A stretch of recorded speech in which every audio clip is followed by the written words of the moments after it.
வணக்கம். இதான் இந்த வருஷம் தான் நான் ஃபஸ்ட்டு நான் பார்ட்டிசிபேட் பண்ணுறேன் கோலப் போட்டியில்.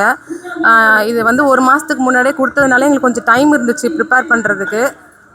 நாங்கள் வந்து பிளாஸ்டிக்ஸ் வந்து நிறைய பேர் வந்து யூஸ் பண்ணக்கூடாதுன்னு சொல்கிறாங்க.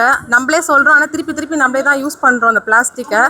அட்லீஸ்ட் இந்த மாதிரி கோலம் போட்டு அடிக்கடி இந்த மாதிரி காம்படிஷன் வைக்கிறதுனால இந்த கோலம் பார்த்தாச்சு இன்னும் கொஞ்சம் மெசேஜ் நல்லா கொடுத்தோம்னா இதை பார்த்து இன்னும் கொஞ்சம் பிளாஸ்டிக்ஸ் நிறையா வந்து அவாய்ட் பண்ணணும். கடைகள்லையுமே நிறைய பிளாஸ்டிக்ஸ் கொடுக்குறாங்க. நம்ம வீட்டிலேருந்து போகும்போதே நம்ம பேக் எடுத்துகிட்டு போயிட்டோம்னா பிளாஸ்டிக்ஸ் நமக்கு வந்து யூஸ் பண்ண தேவையில்ல. அதனால் வந்து நீங்கள் முடிஞ்ச வரைக்கும் எங்கெங்கெல்லாம் வெளியில் போகிறோமோ ஒரு கட்டைப்பையோ இல்லை வந்து பேப்பர் பேக்கோ ஜூட் பேக்கு அந்த மாதிரி நம்ம வாங்கி வச்சுட்டோம்னா நம்ம ரீயூஸ் பண்ணிகிட்டே இருக்கலாம். எந்தெந்த பொருளாக ரீயூஸ் பண்ணணும் அதெல்லாம் நமக்கு தெரிஞ்சிச்சுன்னா நம்ம வந்து இந்த பொல்யூஷன் வந்து நம்ம கண்ட்ரோல் பண்ணலாம். இதனால் நம்ம நிறைய பிளாஸ்டிக்ஸ் யூஸ் பண்ணுறதுனால அதை டம்ப் பண்ணி அது வந்து பார்த்திங்கன்னா மண்ணில் மக்கறதுக்கே ரொம்ப வருஷத்துக்கு எடுத்துக்குமா.